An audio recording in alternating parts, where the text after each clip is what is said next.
నమస్కారం, సుఖీభవకు స్వాగతం.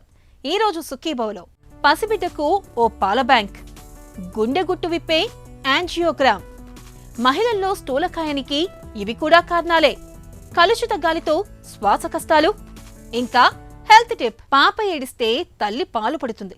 సృష్టికర్త ప్రసాదించిన ఆ రెండు అమృత భాండాలు అడుగంటిన కుండల్లా మారిపోతే ఆ బిడ్డ పరిస్థితి ఏంటి? అమ్మ పాలకు నోచుకొని పసిపిట్టలకు మేమున్నామంటూ తల్లిపాల బ్యాంకులు ఒక వరంలా ముందుకొస్తున్నాయి. వారి ఆకలిని తీరుస్తూ పోషకాల పరమన్నాన్ని అందిస్తున్నాయి. తల్లిపాల వారోత్సవాల సందర్భంగా మిల్క్ బ్యాంకుల గురించిన పూర్తి వివరాల్ని ఇప్పుడు తెలుసుకుందాం. పాపాయికి పాలు పట్టడం అంటే కేవలం ఆకలి తీర్చటం మాత్రమే కాదు, భవిష్యత్తు ఆరోగ్యాన్ని భద్రంగా ఉంచే ఔషధాల గనిని అందించటమే. అమ్మ స్తన్యంలో బిడ్డ ఎదుగుదలకు అవసరమైన అన్ని పోషకాలు సమృద్ధిగా ఉంటాయి. తల్లిపాలు పట్టడం వల్ల పసిబిడ్డకు వజ్ర సమానమైన వ్యాధి నిరోధక శక్తి లభిస్తుంది. అయితే కొన్ని సందర్భాల్లో తల్లుల్లో పాల ఉత్పత్తి తగినంతగా ఉండదు. సిజేరియన్ తాలూకు కోతలు, వివిధ రకాల అనారోగ్యాల కారణంగా తల్లి బిడ్డకు పాలు ఇవ్వలేకపోతుంటుంది. ఇలాంటప్పుడు పసిబిడ్డలు అమృతం లాంటి తల్లిపాలకు నోచుకోలేకపోతుంటారు. ఈ సమస్యకు పోతపాల రూపంలో పరిష్కారం ఉన్నప్పటికీ అమ్మపాలతో పోలిస్తే అవి దిగదుడిపే. కొంతమంది పిల్లలకు పోతపాలు పడని సందర్భాలు కూడా ఉంటాయి. ఈ నేపథ్యంలో తల్లిపాలు దక్కని పసిబిడ్డలకు సంజీవిని లాంటి చనుబాలను అందించేందుకు తల్లిపాల బ్యాంకులు ముందుకొస్తున్నాయి. హ్యూమన్ మిల్క్ బ్యాంక్ అంటే ఏంటంటే తల్లి పాలు స్టోర్ చేయబడతాయి. సో తల్లి పాలు ఎంత ఇంపార్టెంటో శిశువుకి అన్నది మనందరికీ తెలుసు. సో కొన్ని కారణాల వల్ల న్యూ బార్న్స్ అంటే నవజాత శిశువులు ఐసీయూలో అడ్మిట్ అయి ఉంటారు, లేదా కొన్ని కారణాల వల్ల మదర్స్కి ఫీడింగ్ రాకపోవచ్చు. సో అలాంటి సిచ్యువేషన్లో తల్లిపాలు అవసరమైన బిడ్డలకి మోస్ట్లీ ఇది ఎక్కడ అప్లికబుల్ అవుతుందంటే ప్రీటర్మ్ బేబీస్కి. ప్రీటర్మ్ బేబీస్ అంటే 2 kilos కంటే తక్కువ పుట్టిన వాళ్ళు, 37 వారాలు నిండకుండా పుట్టిన వాళ్ళకి డబ్బా పాలు బదులు తల్లిపాలు అన్నది చాలా శ్రేష్టం. సో అది మదర్స్కి రానప్పుడు ఏం చేయాలి? సో అప్పుడు ఈ మిల్క్ బ్యాంక్స్ అన్నవి మనకి ఉపయోగపడతాయి. సో అక్కడ నుంచి మనము ఎవరికైతే ఈ పాలు అన్నది అవసరమో వాళ్ళకి మనం రిక్వజిషన్ పంపిస్తాం. ఇలా we need some milk because మనకు ఒక ప్రీటర్మ్ బేబీ ఉన్నారు, వాళ్ళకి పాలు కావాలి అని మిల్క్ పంపిస్తే అక్కడ నుంచి we can donate the milk అనమాట. సో డోనర్ని సెలెక్ట్ చేసుకోవాలి ఫస్ట్. సో డోనర్ సెలెక్ట్ చేసుకోమనేది ఇట్స్ వెరీ వాలంటరీ ప్రాసెస్. దీనికి ఏది కూడా ఒక నిర్బంధం లేదు, మీరు చెయ్యాలి అనేది ఏం లేదు. It's like realisation. ఎవరైతే పాలిచ్చే తల్లులు ఉంటారో వాళ్ళ బిడ్డకి ఫీడ్ చేశాక ఇంకా సఫిషియంట్ మిల్క్ ఉన్నప్పుడు వాళ్ళు వాలంటరీగా మిల్క్ బ్యాంక్కి వస్తే వాళ్ళ దగ్గర నుంచి పాలు తీసుకోవటం అన్నది జరుగుతుంది. కానీ ఆ మదర్స్ అందరి దగ్గర కూడా తీసుకోము, మనం సెలెక్ట్ చేసుకుంటాం. ఆ డోనర్ని సెలెక్ట్ చేసుకునేది ఎలా ఉంటుంది అంటే ఫస్ట్ వాళ్ళకి కొన్ని సెల్ఫ్ డిక్లరేషన్ ఫామ్ అనేది కొన్ని క్వశ్చన్స్ ఉంటాయి. ఆ క్వశ్చనర్ని వాళ్ళు ఫిల్ చేయాలి. ఫిల్ చేసి వాళ్ళ పార్ట్నర్కి కూడా ఏమీ ట్రాన్స్మిటబుల్ డిసీజెస్ ఏమీ లేవని చెప్పి వాళ్ళు ఒక సెల్ఫ్ డిక్లరేషన్ ఫామ్ సైన్ చేస్తారు.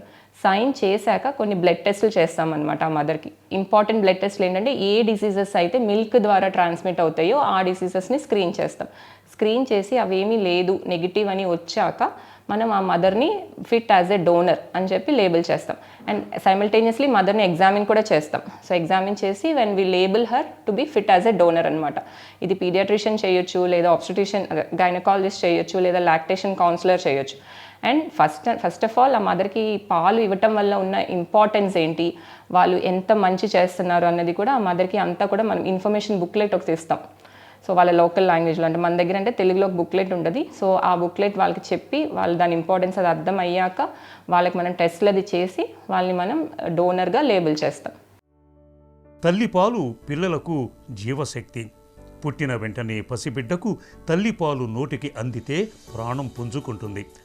అయితే ప్రసవం తర్వాత కొందరు తల్లులకు పాలు పడవు, లేదా అనారోగ్య కారణాల రీత్యా పాలిచ్చే వీలుండదు. కానీ పిల్లలు తల్లిపాలు తాగే స్థితిలో ఉంటారు.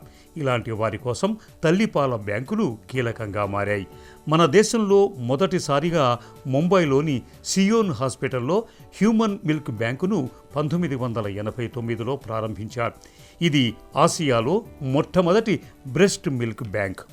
దేశవ్యాప్తంగా ప్రస్తుతం 90కి పైగా తల్లిపాల బ్యాంకులు పనిచేస్తున్నాయి. మన తెలుగు రాష్ట్రాల్లోనూ ఇటీవలి కాలంలో తల్లిపాల బ్యాంకులు ఏర్పడ్డాయి. ఆరోగ్యంగా ఉన్న బాలింతలు తమ పిల్లలకు సరిపడా పాలు ఇచ్చాక ఇంకా ఎక్కువ ఉంటే వాటిని నిశ్చింతగా దానం చేయొచ్చు. తల్లి నుంచి సేకరించిన పాలను స్టెరిలైజ్ చేసి ఫ్రీజర్లో నిల్వ ఉంచుతారు. శిశువులకు అవసరమైనప్పుడు ఫ్రీజర్ నుంచి తీసి గది ఉష్ణోగ్రతకు వచ్చాక బిడ్డకు అందిస్తారు. నవజాత శిశువులకు తన పాలను దానం చేసి పరోక్షంగా తన స్తన్యాన్ని అందించింది 36 ఏళ్ల అలీస్ ఓగ్లెట్రీ. ఇప్పటి వరకు ఈమె 2645.58 లీటర్ల పాలను దానం చేసి గిన్నిస్ వరల్డ్ రికార్డులో స్థానాన్ని సంపాదించింది. మిల్క్ ఇవ్వటం వల్ల ఎంతోమంది నవజాత శిశువుల్ని కాపాడుతాం మనం.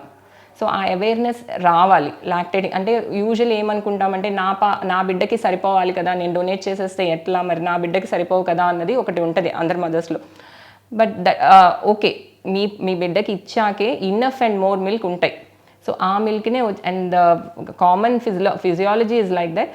మీరు ఎంత ఎక్స్ప్రెస్ చేస్తే అంత మిల్క్ ఇంకా ప్రొడ్యూస్ అవుతూ ఉంటాయి. So if you really want to donate milk అంటే మీ బిడ్డకి సరిపోవు అన్నదైతే అక్కర్లేదు. యాజ్ ఆఫ్ నౌ ఎథికలీ అంటే తల్లి పాలు అన్నది ఇట్స్ నాట్ లైక్ మనం దానికి ఏమైనా తీసుకోవాలంటే వీ షుడ్ చార్జ్ దెమ్ అన్నది we're not doing that. But cost and all as of now hospital side నుంచి కంప్లీట్గా బేర్ చేస్తుంది. And we're not being funded by any NGOs.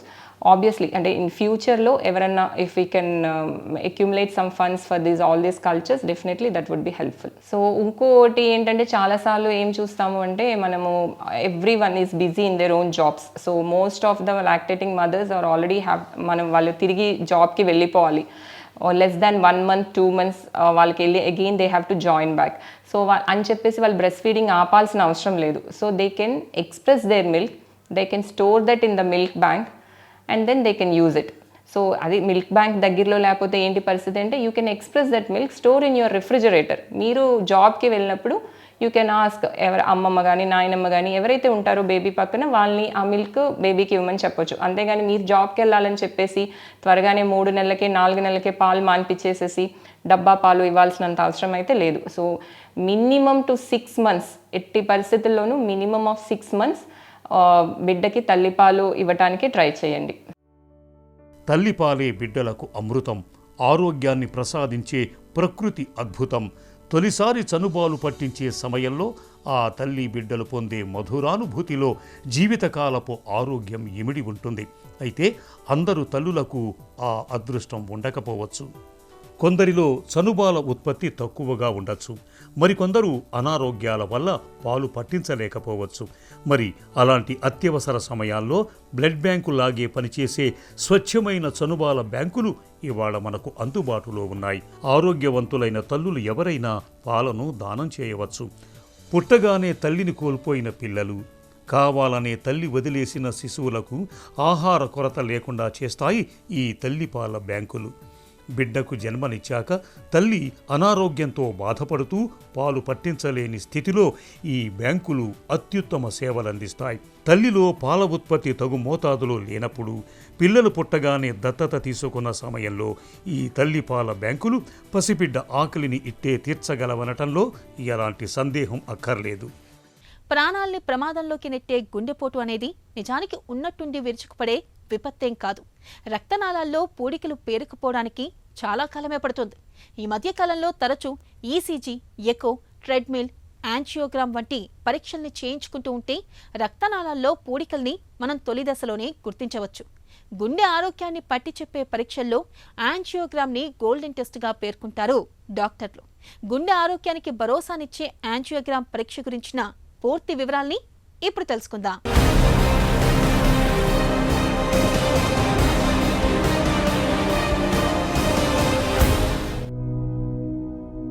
గుండెలో ఉండే రక్తనాళాల్లో పూడికలొచ్చి గుండె కండరానికి రక్త సరఫరా నిలిచిపోవడం ఎవరికైనా జీవితంలో ఎదురయ్యే అతిపెద్ద ఉపద్రవం. ఈ గుండెపోటు ముప్పు నుంచి రక్షించుకునేందుకు తరచుగా ట్రెడ్మిల్, ఎకో, ECG, యాంజియోగ్రామ్ వంటి పరీక్షల్ని తరచుగా చేయించుకుంటూ ఉండాలి. గుండెకు సంబంధించిన ప్రాథమిక పరీక్షల్లో అతి ముఖ్యమైంది యాంజియోగ్రామ్. యాంజియోగ్రామ్లో మళ్లీ సంప్రదాయ యాంజియో, సిటీ యాంజియో అని 2 రకాలున్నాయి.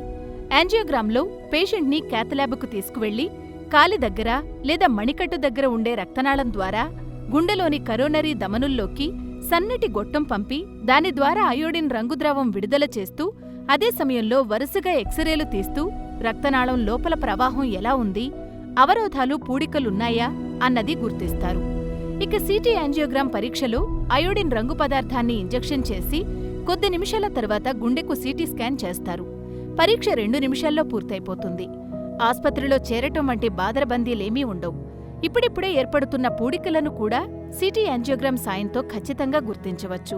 ఇటీవల కాలంలో పూడికల స్వభావం, రక్త పీడనాల్ని తెలుసుకోవడానికి వీలుగా యాంజియోగ్రామ్ చేయటానికి గుండెలోకి పంపించే గొట్టానికి చివర్లో చిన్న కెమెరా ఉండే coronary angioscopy, optical coherence tomography, Doppler ఫ్లోవైర్, intravascular ultrasound వంటి అధునాతన పరికరాల్ని కూడా వాడుతున్నారు. రక్తనాళాల్లో పూడికలున్నాయని నిర్ధారణ అయిన తరువాత పూడికల తీవ్రతను బట్టి స్టెంట్ అమర్చడం లేదా బైపాస్ చేయడం ద్వారా రక్త ప్రసారాన్ని చక్కదిద్దుతారు. 75 ఏళ్లు పైబడిన వారికి చాలా వరకు మందులతో చికిత్స చేస్తారు. బరువు నేడు మహిళలకు గుదిబండగా మారుతుంది. కదలికలు లేని బద్ధకపు జీవనశైలి, తగినంత శారీరక శ్రమ లేకపోవడం, హార్మోన్ల లోపాలు ఇవన్నీ అతివలకు నేడు స్థూలకాయాన్ని శాపంగా అంటగడుతున్నాయి. అయితే నిత్యం మనం ఆచరించే భోజన పద్ధతులు, దినచర్యలు కూడా మన ఆరోగ్యాన్ని, శరీర బరువును ప్రభావితం చేస్తున్నట్లు Indian council of medical research centre తాజా అధ్యయనంలో తేలింది. ఇక ఈ అధ్యయనంలోని ఊబకాయ పరిష్కార మార్గాలను కూడా ICMR సూచించింది. ఆ వివరాలను ఇప్పుడు తెలుసుకుందాం.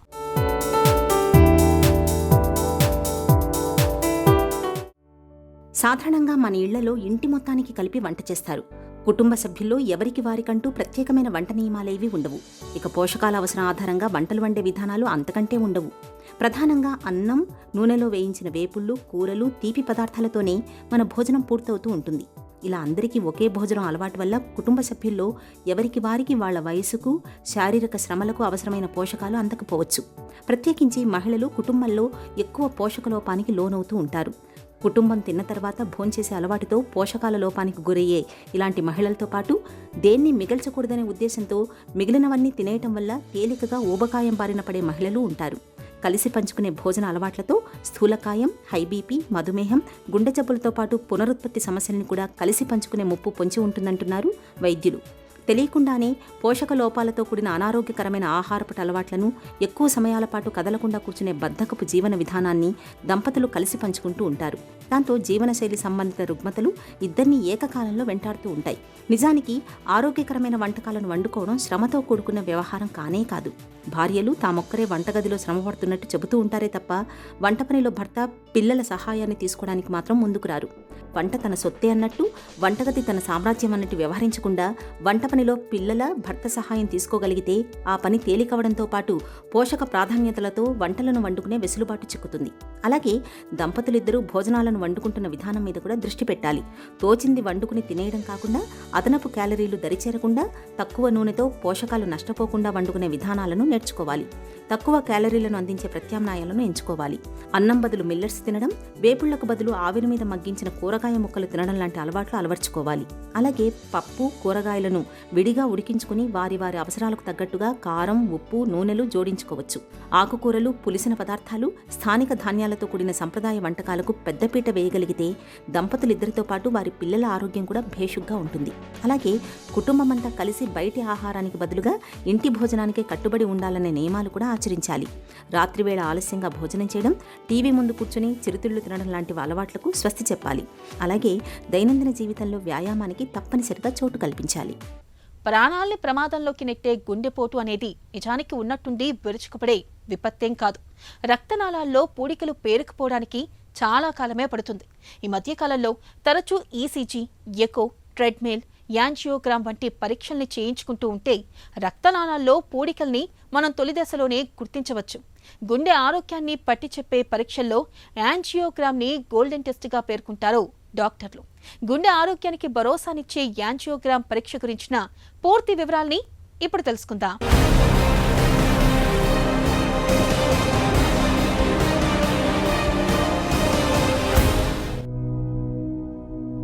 గుండెలో ఉండే రక్తనాళాల్లో పూడికలొచ్చి గుండె కండరానికి రక్త సరఫరా నిలిచిపోవడం ఎవరికైనా జీవితంలో ఎదురయ్యే అతిపెద్ద ఉపద్రవం.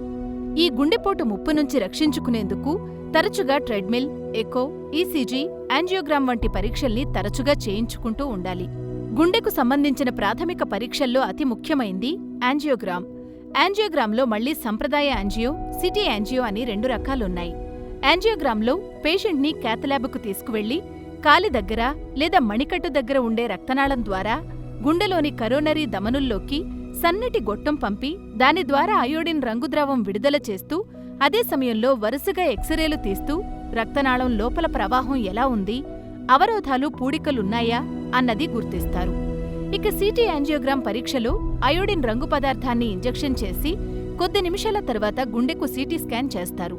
పరీక్ష 2 నిమిషాల్లో పూర్తయిపోతుంది. ఆస్పత్రిలో చేరటం వంటి బాదరబందీలేమీ ఉండవు.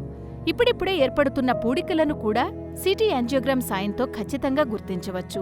ఇటీవల కాలంలో పూడికల స్వభావం, రక్త పీడనాల్ని తెలుసుకోవడానికి వీలుగా యాంజియోగ్రామ్ చేయటానికి గుండెలోకి పంపించే గొట్టానికి చివర్లో చిన్న కెమెరా ఉండే coronary angioscopy, optical coherence tomography, Doppler ఫ్లోవైర్, intravascular ultrasound వంటి అధునాతన పరికరాల్ని కూడా వాడుతున్నారు. రక్తనాళాల్లో పూడికలున్నాయని నిర్ధారణ అయిన తరువాత పూడికల తీవ్రతను బట్టి స్టెంట్ అమర్చడం లేదా బైపాస్ చేయడం ద్వారా రక్త ప్రసారాన్ని చక్కదిద్దుతారు. 75 ఏళ్లు పైబడిన వారికి చాలా వరకు మందులతో చికిత్స చేస్తారు. బరువు నేడు మహిళలకు గుదిబండగా మారుతుంది. కదలికలు లేని బద్ధకపు జీవనశైలి, తగినంత శారీరక శ్రమ లేకపోవడం, హార్మోన్ల లోపాలు ఇవన్నీ అతివలకు నేడు స్థూలకాయాన్ని శాపంగా అంటగడుతున్నాయి. అయితే నిత్యం మనం ఆచరించే భోజన పద్ధతులు, దినచర్యలు కూడా మన ఆరోగ్యాన్ని, శరీర బరువును ప్రభావితం చేస్తున్నట్లు Indian council of medical research centre తాజా అధ్యయనంలో తేలింది. ఇక ఈ అధ్యయనంలోని ఊబకాయ పరిష్కార మార్గాలను కూడా ఐసీఎంఆర్ సూచించింది. ఆ వివరాలను ఇప్పుడు తెలుసుకుందాం.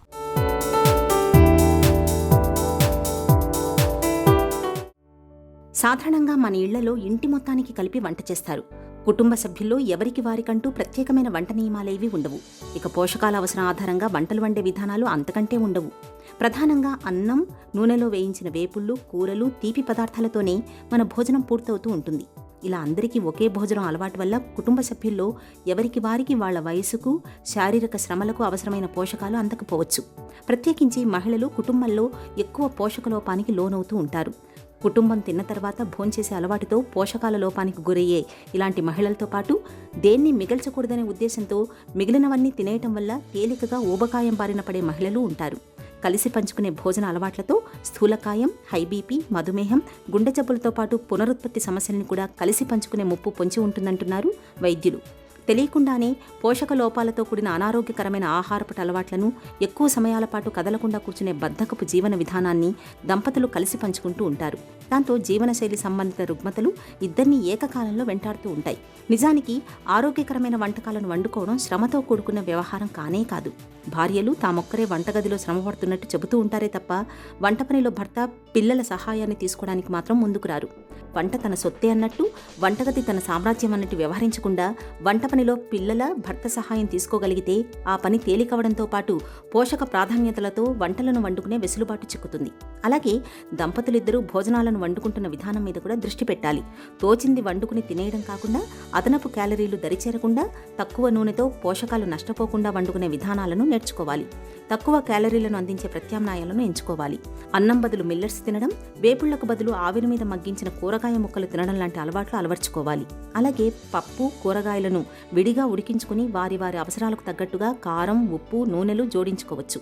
ఆకుకూరలు, పులిసిన పదార్థాలు, స్థానిక ధాన్యాలతో కూడిన సంప్రదాయ వంటకాలకు పెద్దపీట వేయగలిగితే దంపతులిద్దరితో పాటు వారి పిల్లల ఆరోగ్యం కూడా భేషుగ్గా ఉంటుంది. అలాగే కుటుంబమంతా కలిసి బయటి ఆహారానికి బదులుగా ఇంటి భోజనానికే కట్టుబడి ఉండాలనే నియమాలు కూడా ఆచరించాలి. రాత్రివేళ ఆలస్యంగా భోజనం చేయడం, టీవీ ముందు కూర్చుని చిరుతిళ్లు తినడం లాంటి అలవాట్లకు స్వస్తి చెప్పాలి. అలాగే దైనందిన జీవితంలో వ్యాయామానికి తప్పనిసరిగా చోటు కల్పించాలి. కాలుష్యం ఇవాళ మనల్ని కసిగా కాటేస్తుంది.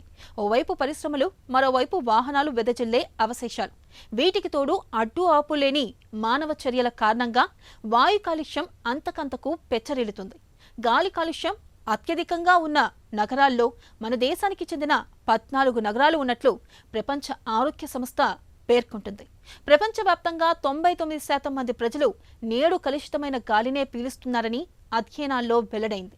కలుషిత గాలి మూలంగా శ్వాసకోశ వ్యాధుల బారిన పడి ఏడాదికి సగటున 66 లక్షల మందికి పైగా మృత్యువాత పడుతున్నారని పరిశోధకులు చెబుతున్నారు. ఈ నేపథ్యంలో కలుషిత గాలి మూలంగా తలెత్తే శ్వాసకోశ సమస్యలు ఎలా ఉంటాయో, వాటిని అధిగమించేందుకు ఏం చేయాలో డాక్టర్ని అడిగి ఇప్పుడు తెలుసుకుందాం. వాయు కాలుష్యంతో ఊపిరితిత్తులకు ఎలా సమస్యలు పెరుగుతాయి? వాయు కాలుష్యంతో స్మోక్ వల్ల ఊపిరితిత్తుల్లో కార్బన్ డిపాజిట్ అనేది చాలా ఎక్కువగా పెరిగిపోతుంది.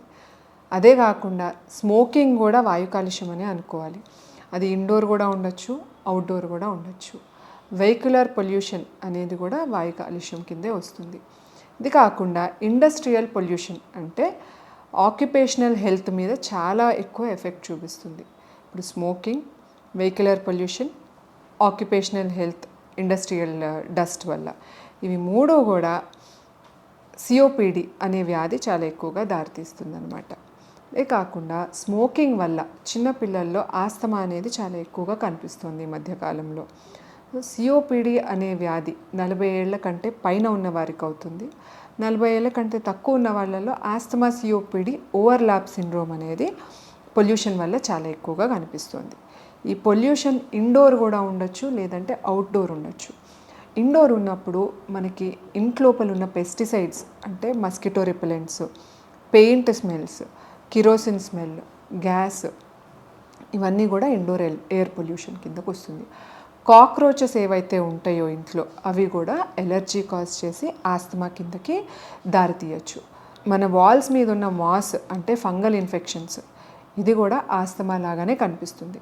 సో ఇండోర్ ఎయిర్ పొల్యూషన్, ఈ వాయు కాలుష్యం వల్ల ఆస్తమా అనేది ఎక్కువగా ఇండోర్ ఎయిర్ పొల్యూషన్తో కనిపిస్తూ ఉంటుంది. అదే outdoor air pollution vehicular dust, industrial dust లేదా స్మోకింగ్, దీనివల్ల COPD chronic obstructive pulmonary disease ఇది కనిపించినప్పుడు దగ్గుతో పాటు కళ్ళ రావటము, ఆయాసం రావటము, క్రమేణా వెయిట్ లాస్ అవ్వటము, ఇదే కాకుండా ఆక్సిజన్ లెవెల్స్ బ్లడ్లో పడిపోయినట్టయితే సిఓపిడి వ్యాధి ఉన్నట్టు మనం తెలుసుకోవాలి. వాయు కాలుష్యంతో శ్వాస వ్యవస్థలో తలెత్తే సమస్యలేంటి? పిల్లల్లో శ్వాసకోశ సమస్యలు పెరగటానికి ఎక్కువగా వాయు కాలుష్యమే రీజన్ అవుతుంది. వాయు కాలుష్యం ఇంటి లోపల అంటే స్మోకింగ్ వలన, పేరెంటల్ స్మోకింగ్ అనేది చాలా పెద్ద రిస్క్ ఫ్యాక్టర్ చైల్డ్హుడ్ ఆస్తమాకి. సో ఫస్ట్ పిల్లల్లో ఆస్తమా కనిపించిందంటే మా దగ్గరికి రాగానే మేము అడిగేది పేరెంట్స్లో ఎవరన్నా స్మోకింగ్ చేస్తున్నారా, చైల్డ్ స్మోక్కి ఏమైనా ఎక్స్పోజ్ అవుతున్నారా. స్మోకింగ్ ఆపంగానే ఇంట్లో పిల్లల ఆస్తమా సిమ్టమ్స్ చాలా వరకు కంట్రోల్ అయిపోతున్నాయి. ఇదే కాకుండా ఆటోల్లో, రిక్షాల్లో, బస్సుల్లో స్కూల్కి వెళ్ళే పిల్లలకి వెహికులర్ పొల్యూషన్ అనేది బాగా ఎక్స్పోజ్ అవుతూ ఉంటుంది. ఈ వెహికులర్ పొల్యూషన్కి ఎక్కువగా ఎక్స్పోజ్ అయిన పిల్లలు ఆస్తమాతో మా వద్దకు రావటం జరుగుతుంది. ఈ రెండూ కాకుండా ఈ మధ్యకాలంలో పేషెంట్స్లో చూసేది ఏంటంటే 8th, 9th, 10th క్లాస్ పిల్లలు స్మోకింగ్ కూడా చేస్తున్నట్టు అనిపిస్తుంది. వారి స్మోకింగ్ వల్ల వారికే ఆస్తమా సిమ్టమ్స్ రావటము, హాస్పిటల్ అడ్మిషన్ అవ్వటము, అప్పుడప్పుడు నిమోనియాతో ఆస్తమా పేషెంట్స్ రావటం జరుగుతుంది. ఇవన్నీ కూడా పొల్యూషన్ వల్ల లేదంటే స్మోకింగ్ వల్ల జరుగుతుంది. వాయు కాలుష్యం అనేది ఆస్తమాకు ఎలా దారితీస్తుంది? వాయు కాలుష్యం ఉన్నప్పుడు కార్బన్ పార్టికల్స్, సల్ఫైడ్ పార్టికల్స్ ఎక్కువగా ఉంటాయి ఎయిర్లో. అది వెళ్ళి ఊపిరితిత్తుల లోపల ఉండే విండ్ పైప్స్లో ఉన్న ఎపిథీలియంని అటాక్ చేసి దాంట్లో ఇన్ఫ్లమేషన్ బాగా పెంచుతుంది అన్నమాట. ఇన్ఫ్లమేషన్ పెంచినప్పుడు దగ్గు రావటము, ఆయాసం రావటము, ఊపిరితిత్తుల్లో గొట్టాలనేవి మూసుకుపోతూ ఉంటాయి. ఎస్పెషలీ స్మాల్ ఎయిర్వేస్, వాయు కాలుష్యం వల్ల స్మాల్ ఎయిర్వేస్ అనేవి బ్లాక్ అయిపోయి ఉబ్బసం రావటము, దగ్గు, ఆయాసము ఇవన్నీ ఎక్కువగా కనిపిస్తూ ఉంటాయి అన్నమాట. దీనికన్నిటికీ వింటర్ టైమ్స్లో ఎక్కువగా ఆస్తమా పేషెంట్స్ మాస్క్ వేసుకోవటము, రెగ్యులర్గా ఇన్హేలర్స్ వాడినట్టయితే వారికి ఈ ఆస్తమా సిమ్టమ్స్ అనేవి కంట్రోల్లో ఉంటాయి. సిపిఓడి, క్రానిక్ బ్రాంకైటిస్, ఎంఫసీమా జబ్బులకు కాలుష్యానికి సంబంధం ఉందా? సిఓపిడి, క్రానిక్ బ్రాంకైటిస్ కానీ ఎంఫైసీమా అనే జబ్బులు చిన్నతనం నుంచి బాగా ఎక్కువగా వెహికులర్ పొల్యూషన్, ఎస్పెషలీ మనం చూస్తూ ఉంటాం ట్రాఫిక్ పోలీసులు, lorry drivers, trolley truck drivers, వీరందరూ కూడా సిఓపిడికి గురై ఉన్నారు. వెహికులర్ పొల్యూషన్, స్మోకింగ్ ఇవి రెండు చాలా ఎక్కువగా సిఓపిడికి దారితీస్తూ ఉంటాయి అన్నమాట. వీరిలో ఊపిరితిత్తులు మామూలుగా ఉండే ఊపిరితిత్తులు బెలూన్ లాగా ఊదిపోతాయి. బెలూన్ లాగా ఊదినప్పుడు లోపలికి గాలి వెళ్ళటము బయటికి రావటము రెండు ఇబ్బందిగానే ఉంటుంది. అది మనం ఎంఫైసీమా అంటాం. క్రానిక్ బ్రాంకైటిస్ అనగా వెహికులర్ పొల్యూషన్, స్మోక్ వల్ల లోపలికి పార్టికులేట్ మ్యాటర్ అనేది వెళ్ళిపోయి ఇన్ఫ్లమేషన్ అనేది దారితీస్తుంది అనమాట. ఇన్ఫ్లమేషన్ ఎక్కువగా అయినప్పుడు దగ్గు, గల్ల ఎక్కువగా రావటము. ఈ రెండిటితో వీక్నెస్ బాగా ఎక్కువ వస్తుంది. వాయు కాలుష్యంతో లంగ్ క్యాన్సర్ ముప్పు పెరుగుతుందా? స్టడీస్ ప్రకారము lung cancer directly related to smoking. స్మోక్లో ఉన్న కాలుష్య పదార్థాలే వాయు కాలుష్యంలో కూడా కనిపిస్తూ ఉంటాయి. వెహికులర్ స్మోక్ కానీ ఇండస్ట్రియల్ స్మోక్ కానీ. సో డైరెక్ట్గా అవే మనకి లంగ్ క్యాన్సర్ కూడా కాజ్ చేస్తాయి అనేది మనము ప్యారలల్గా తెలుసుకోవచ్చు. కాలుష్యం బారి నుంచి మన ఆరోగ్యాన్ని ఎలా కాపాడుకోవాలి? కాలుష్యం బారి నుంచి మన ఆరోగ్యాన్ని కాపాడుకోవాలంటే ప్రథమంగా బయట రోడ్ల మీద తిరుగుతున్నప్పుడు కానీ లేదంటే 2-వీలర్ అనేది డ్రైవ్ చేసేటప్పుడు కానీ మాస్క్ అనేది వేసుకున్నట్టయితే సగం కాలుష్యం అక్కడికక్కడ పోతుంది. కాకుండా ఇంట్లో ఉన్నప్పుడు కూడా మనం ఇన్ఫెక్షన్స్కి గురి అవ్వచ్చు. గురి అయ్యేవారు ఎవరంటే ఆస్తమా ఉన్నవారు, లేదంటే డయాబెటీస్, హైపర్ టెన్షన్, గుండె జబ్బు. వీరందరికీ ఇమ్యూనిటీ కొంచెం తక్కువ ఉంటుంది కాబట్టి ఈ ప్రాబ్లమ్స్ ఉన్నవారు కంపల్సరీ వ్యాక్సినేషన్ అనేది తీసేసుకున్నట్టయితే వారికి జబ్బులు రాకుండా ఉంటే ఇన్ఫెక్షన్ రాకుండా ఉంటుంది. బాగా ఎక్కువ వయసు ఉన్నవారు కానీ లేదంటే 10 years కంటే లోపల ఉన్నవారికి ఇన్ఫెక్షన్స్ చాలా కామన్గా వస్తాయి కాబట్టి వ్యాక్సినేషన్స్ అనేవి తీసుకుని ఎక్సర్సైజ్ అనేది బాగా చేయాలి. ప్రాణాయామము, యోగా అనేది చేసినట్టయితే లంగ్ కెపాసిటీ కూడా చాలా వరకు బాగుంటుంది. ఇదే కాకుండా హై ప్రోటీన్ డైట్ తీసుకున్నట్టయితే, అంటే నాన్ వెజిటేరియన్స్ అయితే ఎగ్, ఫిష్, చికెన్ ఇవన్నీ బాగా ఎక్కువగా తీసుకోవాలి. ఆయిల్ పదార్థాలు బాగా తగ్గించుకుంటూ ఉండాలి. వెజిటేరియన్స్ అయితే పప్పులు, సోయా, పన్నీర్ ఇవన్నీ ఎక్కువగా తీసుకున్నట్టయితే ఇమ్యూనిటీ అనేది చాలా వరకు బాగుంటుంది. కలుషిత గాలి మూలంగా ఊపిరితిత్తుల సామర్థ్యం క్రమంగా సన్నగిలుతూ వస్తుంది. ఈ పరిణామం చివరికి ఆస్తమా, సిఓపిడి, క్రానిక్ బ్రాంకైటిస్, ఎంఫెసిమా వంటి జబ్బుల్ని తెచ్చిపెడుతుంది. ఈ నేపథ్యంలో వాతావరణం కలుషితం కాకుండా చూసుకోవడం మనందరి బాధ్యత. ఇక ఈ రోజు కార్యక్రమాన్ని ముగించే ముందు ఒక చిన్న చిట్కా మీకోసం. కీళ్ళ నొప్పులతో బాధపడుతున్నప్పుడు జాజికాయను చిన్న ముక్కలుగా చేసి నువ్వుల నూనెలో బాగా వేయించండి. ఆపై నూనెను చల్లార్చి కీళ్లపైన నిత్యం కాపడం పెడుతూ ఉంటే నొప్పుల నుంచి మంచి ఉపశమనం దొరుకుతుంది.